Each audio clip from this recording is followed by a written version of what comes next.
Salam, hər vaxtınız xeyir. Gününüz həmişə xoş olsun. Əziz bizim səda izləyiciləri. İndi əksəriyyətiniz məni qınayacaqsınız ki, bu Elçin də hal əhval tutmağa vaxt tapdı da. Rəhmətliyin nəvəsi, bu istidə də adamın halını soruşarlar. Amma onu da deməliyəm ki, hər fəslin öz gözəlliyi var. Bir də ki, hələ yayın gəlişinə bir ay var. İndidən əhvalınız dəyişib. Bəs bir azdan yayın tər tükən istisində ağcaqanadların vızıltısından yuxuya gedə bilməyən günlərinizdə nə edəcəksiniz? Amma heç kim məni qınamasın. Mən bu yayın dəlisiyəm.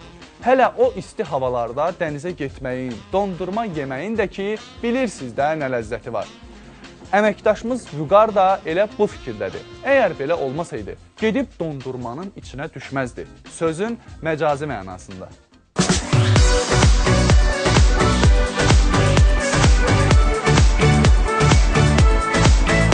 Çoxlarının sevimlisi olan dondurma uzun tarixə malikdir. Belə ki, dondurmanın yaranması 3000 ilə təsadüf edir. Hələ o zaman Çində dondurma desert kimi istifadə olunurdu və süfrəyə dondurulmuş meyvə şirəsi şəklində verilirdi. Avropaya ilk dəfə dondurmanı 1295-ci ildə məşhur səyahətçi Marco Polo gətirir. Bu hadisədən sonra Fransanın məşhur şahzadəsi Qara Şahzadə ləqəbli Yekaterina Medici öz aşbazını Fransaya dəvət edirdi. Bu aşbaz dadlı dondurmanın reseptini hazırlaya bilirdi. Yekaterina Medici öz qonaqlarını dondurma ilə sevindirməkdən böyük zövq alırdı. Uşaqdan dondurmanı çox sevirəm. Yadıma düşür ki, dondurma istəyəndə onu mənə almırdılar. Hətta elə olurdu ki, dondurma üçün az qala ağlayırdım. Amma indi isə istədiyim qədər dondurma alıb yeyə bilirəm. Həm də belə isti ay günlərinə dondurma yeməyin başqa ləzzəti var. Dondurma hazırlayan ilk sex isə 1851-ci ildə Amerikanın cənubunda yerləşən Maryland ştatının Baltimore şəhərində yaranıb. Amma dondurmanın geniş şəkildə yayılması soyuducu qurğuların hazırlanmasından sonra başlayıb. Dondurmanın hazırlanması yəqin ki, hər kəsə maraqlıdır. Elə mənim özümə də. Bu məqsədlə üz tutduq dondurma istehsal olunan müəssisələrdən birinə. Hansı ki, burada dondurmalar heç bir əl dəymədən, sadəcə qurğunun işə salınması ilə hazırlanır. Dondurma hazırlanması uzun proses tələb edir. İlk növbədə dondurma burada dizayn şəklini alır, sonra pakentlənir və ən son proses isə qablaşdırma işidir. Bugün ölkəmizdə dondurma istehsalı ilə məşğul olan kifayət qədər şirkətlər var. Amma maraqlıdır, Azərbaycanda ilk dəfə dondurma istehsalı nə vaxt başlayıb? Azərbaycana ilk dəfə dondurma kombinatı 1939-cu ildə istifadəyə verilmişdir. Yəni, kütləvi şəkildə Azərbaycanlıların dondurma yeməyi 1939-cu ilə təsadüf edilir. Sərinləşdirici qida məhsulu kimi sayılan dondurmanın müxtəlif növləri var. Amma ən əsasları bunlardır. Dondurmanın çeşidinə gəldikdə isə dünyada 3 cürə dondurma çeşidi qəbul edilib. Bunun biri südlü, o birisi qaymaqlı, o birisi isə plambir dondurmalarıdır. Bunların bir-birindən fərqi tərkibində olan yağın kütlə payından asılıdır.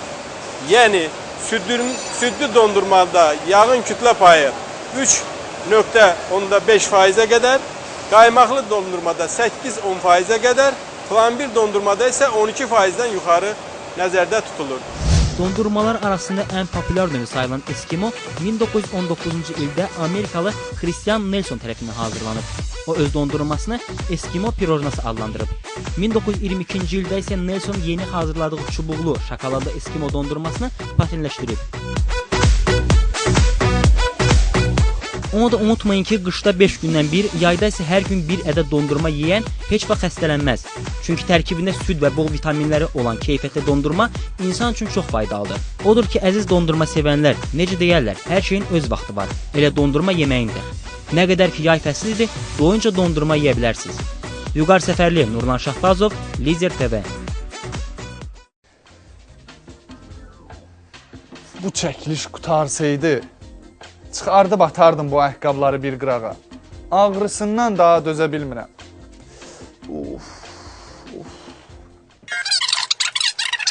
Deyirəm, heyif deyil rahat ayaqqabı. Yoxsa ki, yayın istisində ayağın pişə-pişə geyinirsən üstü başı bağlı ayaqqabıları. Qalırsan yana-yana. Hələ mən dəb olmadı gündə bir ayaqqabı dəyişənləri demirəm. Pullarını ancaq ayaqqabıya xərcləyən belə insanları əslində xəstə adlandırırlar. Bəli, heç kim inciməsin. Ayaqqabı asıllığı sindromundan əziyyət çəkənlər həddindən çoxdur. Bunu da mən demirəm. Dünya alimlərinin apardığı araşdırmaların nəticəsində məlum olur. Bu sindromun hətta elmi adı da var. Imelda-Markos sindromu. Bəs bu Imelda kimdir? Nə işin sahibidir və nə üçün ayaqqabı asıllığını onun adı ilə bağlayırlar? Bax, bu barədə əməkdaşımız Gülnar danışacaq.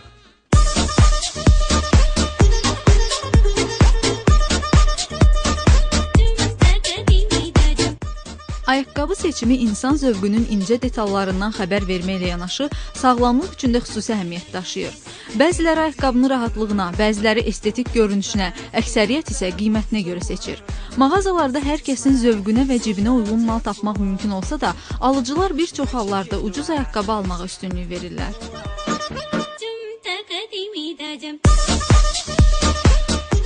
Amma pulunu son qəpiyinə kimi istədiyi ayaqqabıya verməkdən çəkinməyən adamlar da çoxdur. Elə qəhrəmanımız təxminə kimi. Ayaqqabı asılılığından əziyyət çəkən xanım deyir ki, küçədə gedərkən adamların ayaqqabıları həmişə onu cəlb edir. Hətta xoşuna gələn ayaqqabı olduqda tanımadığı adama belə yaxınlaşıb, ayaqqabını haradan və neçəyə aldığını soruşmaqdan çəkinmir. Lakin yer məhdudiyyəti olduğuna görə bir çox ayaqqabılarını qablaşdırıb saxlayır. Ən böyük arzumdur ki, nə vaxtsa mənim xüsusi ayaqqabı otağım olsun. O ayaqqabıları bir-bir açıq şəkildə hamısını ora yığım. Yəni ürəyim istəyən ayaqqabını həmin məqamda görə bilim. Bütün ayaqqabıları, yəni otağa girəndə istəyirəm bütün ayaqqabıları gözüm eyni vaxtda görə bilsin. Elə vaxt olub ki, axırıncı qəpiyimə qədər aparıb ayaqqabıya verib evə pulsuz dönmüşəm. Yəni bir neçə gün pulsuz gəzmişəm, amma ürəyim istədiyi ayaqqabını almışam. Ayaqqabı asılılığı sindromu. Buna Imelda-Markos sindromu da deyirlər. Filippinin köhnə diktatoru Ferdinand Marcos'un həyat yoldaşı Imelda Marcos'un adı ilə bağlı olan bu sindromun tarixçəsi 20-ci əsrin ortalarına gedib çıxır. Ferdinand Marcos'un başçılığı zamanında xalq çox ağır yoxsulluq keçirərkən Marcos cütlükləri lüks həyatlarından əl çəkmirlər.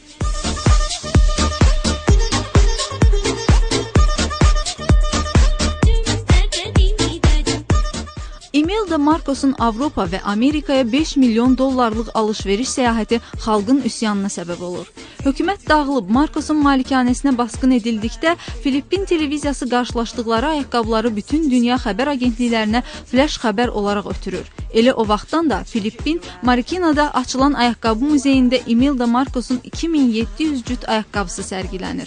Bundan sonra Marikina şəhəri Filippinin ayaqqabı paytaxtı kimi tanınır.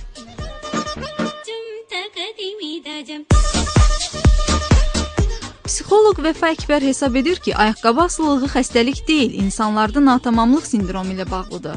Valideynləri tərəfindən geyim seçimində hansısa təzyiqlərlə üzləşən uşaqlarda bu komplekslərə daha çox rast gəlinir.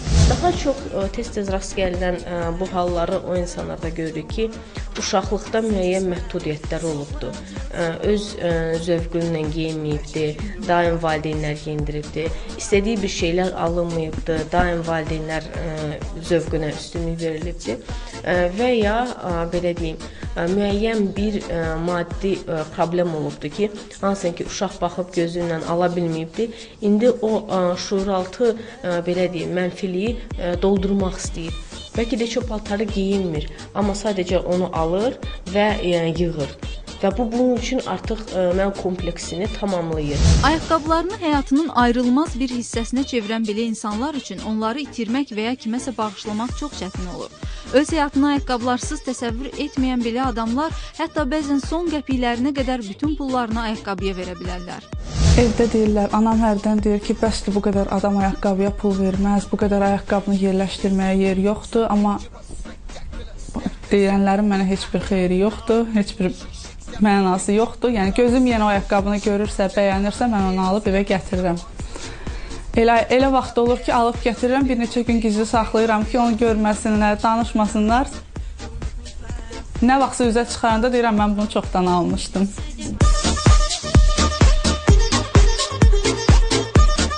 Qarderobda istənilən rəng və modeldə ayaqqabı tapmaq mümkündür. Məsələn, mənim diqqətimi ən çox cəlb edən bu ayaqqabılar oldu. Baxmayaraq ki, dabanı və altı taxtadandır, yəni üstündə gəzmək bir qədər çətindir, lakin necə deyərlər, gözəllik qurban tələb edir. Ayaqqabının rahat və keyfiyyətli olması gündəlik iş rejiminə də təsir edir. Onun verdiyi azacıq ağrı bəzən insanın gününü zəhərə çevirir. Psixoloqun sözlərinə görə, hər yerdə gözü hansısa geyimi və ya ayaqqabını axtaran belə adamlar bəzi hallarda heç aldıqları ayaqqabını və ya paltarı geyinmirlər də. Lakin bu əşyanı əldə etmək onlarda özlərinə əminlik yaradır. Belə mən yəni qısaca bir məsləhət verim. Əslində özlərində problemləri aşılasınlar, ortaya çıxarsınlar, onu həll etsinlər və bu zaman o belə deyim, alış-veriş ayarını qaçırmazlar. Yox, əgər bu onlarda artıq müəyyən bir xroniki xəstəlik halına düşübsə və davamlı şəkildə o özündən asılı olmayaraq işdən çıxan kimi vaxt axtarır ki, gedib özünə bir əlbisə və yaxud da ayaqqabı alsın, bu zaman yaxşı olardı ki, artıq mütəxəssisə, yəni psixoloqa müraciət etsin. Əslində qarderobunda gözəl geyim və ayaqqabıların olması zövq əlaməti də sayıla bilər. Bunlara həvəs göstərmək yaxşıdır, əlbəttə ki, müəyyən çərçivədə. İmkan verməyin ki, bu sizdə xəstəliyə çevrilsin və bütün günü beyninizdə dolaşan yalnız şopinq olsun. Gülnar Əliyeva, Əfqan Pənahoğlu, Lider TV.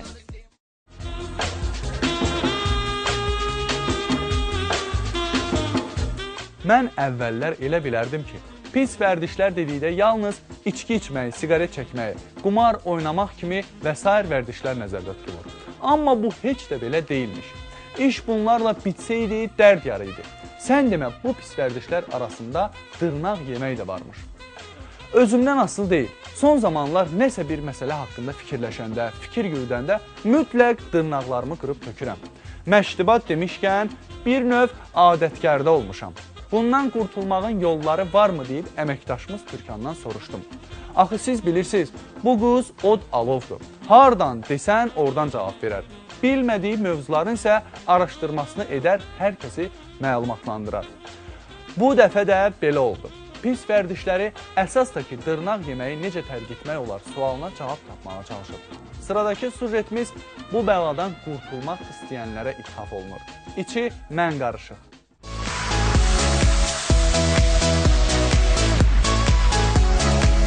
Hər gün ətrafımızda dırnaqlarını yeyən bir neçə adama rast gəlirik. Bu pis vərdişdən yaxasını qurtarmaq istəyən çoxdur. Amma çətinlik çəkənlər də az deyil. Dırnaq yemə vərdişi bədən mərkəzli vərdişlərə aiddir. Stres, çətinlik, həyəcan anında ya da boş qalınca dırnaq yemə fəaliyyəti ortaya çıxır.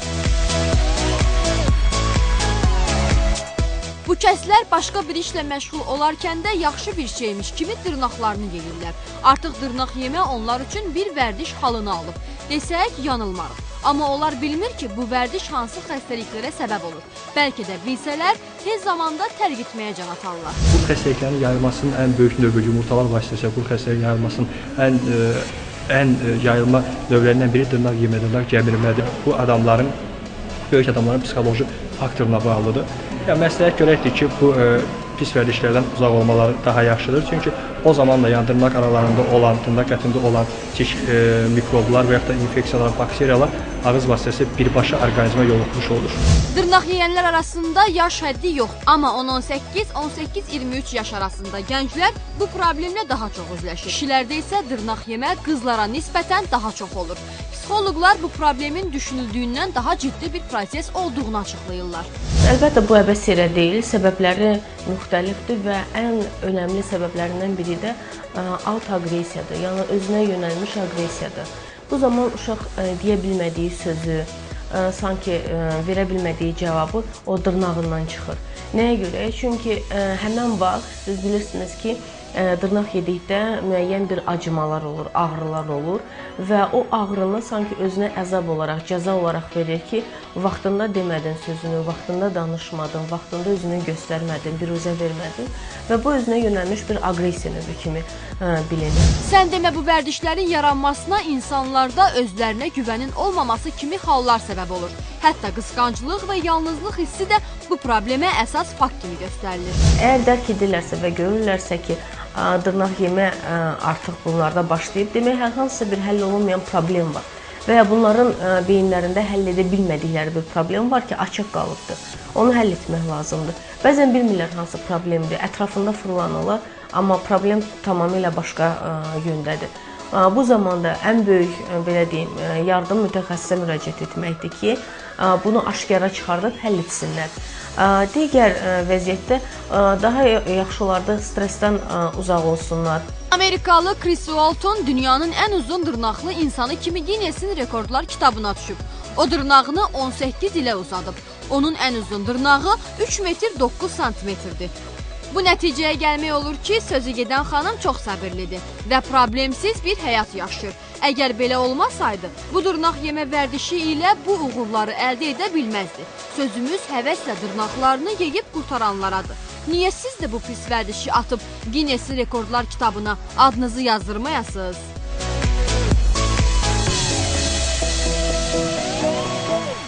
Dırnaq yatağı infeksiyaları və dişlərdə əyriliklər bu pis vərdişlə bağlı ən sıx rast gəlinən fiziki problemlərdir. Biz də elə bu vərdişin səbəblərini dırnaq yeyənlərin özlərindən soruşduq. Sizcə nəyin əlamətidir dırnaq yemək?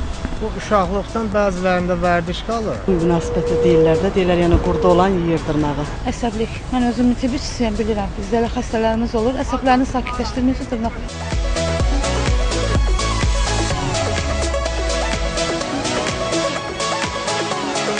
Mən bu dırnaq yeyən insanları anlamadım ki, anlamadım da. Belə gözəl dırnaqları necə çeynəmək, qoparmaq, dişləmək olar axı. Elə biz qızların gözəlliyi də bu dırnaqlardan başlayır da.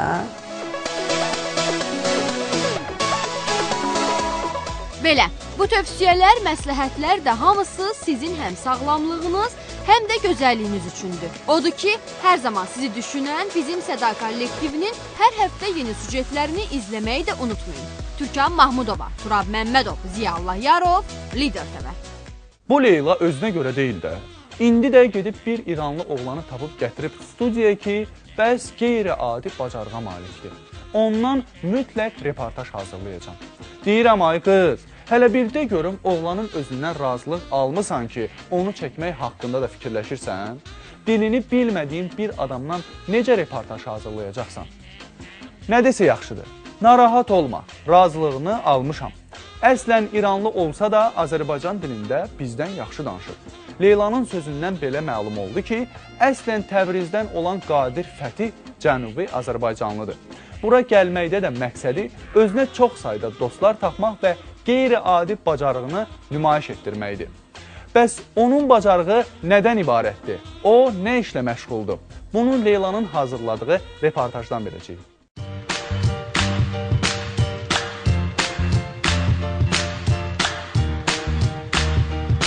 Belə diqqətlə izləməyinizdən bildim ki, sizə də maraqlı gəlib. Və fikirləşirsiniz ki, bu oğlan kimdir, nə işlə məşğuldur? Mən deyim, siz də diqqətlə qulaq asın. Bizim Sədanın bu dəfəki qonağı Təbrizli rəssam Qadir Fətihdir. Eləmə tənbəllik, İrandan Azərbaycana qonaq gələn qəhrəmanımızın məqsədi öz bacarığını nümayiş etdirməkdir.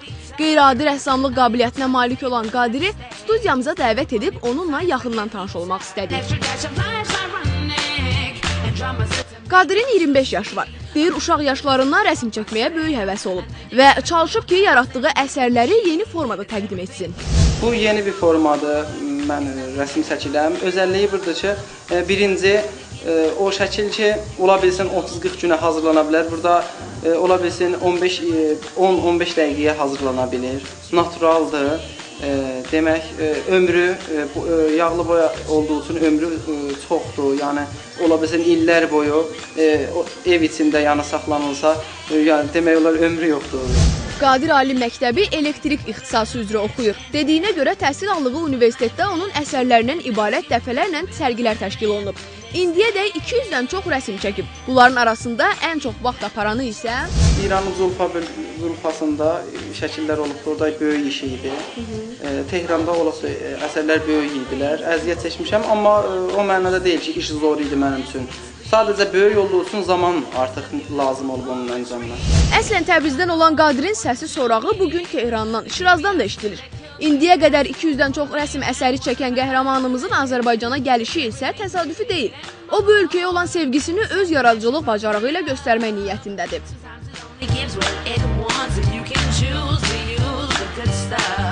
Hazırda rəssamımız öz məharətini bizə göstərməyə çalışır və onu da deyim ki, o bu şəkildə yalnız qara rəngdən istifadə edir.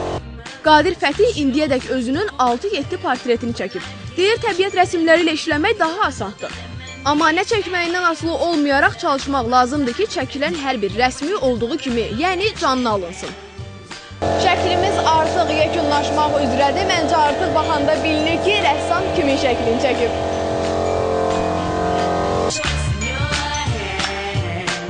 ...10-15 dəqiqəyə ərsəyə gələn şəkildə üz cizgiləri, hətta bəzək əşyalarına qədər dəqiq işlənilib.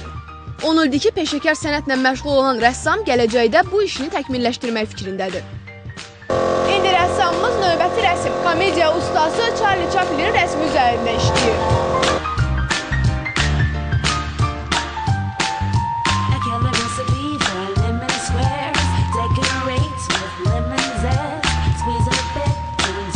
Mənim sevimli aktyorum olub Charlie Chaplin. Uşaqlıqdan belə bunun çizgi filmlərinə, öz filmlərinə baxanda çox sevərdim. Mən bunun yəni yaşam tarzı da, bioqrafisine da baxardım. Mən deməli mənəm özümə ola bilsin aid olan şeylər orada alardım, o hisslər alardım. Aldığım hisslərə görə mən bunu seçməyini hər zaman arzum olub. Bilirəm, Qadir'in əl işi özünə məxsus istedadı sizin də diqqətinizi çəkdi və bildiniz ki, papaq altında necə oğullar var. Hələ bu harasıdır? Bilin ki, gələn verilişimizdə sizi daha maraqlı mövzular gözləyir. Bütün bunları qaçırmamağı üçünsə sadəcə hər bazar bizim Sədaya baxmağınız kifayətdir. Leyla Abbasova, Əfqan Bayramov, Lider TV.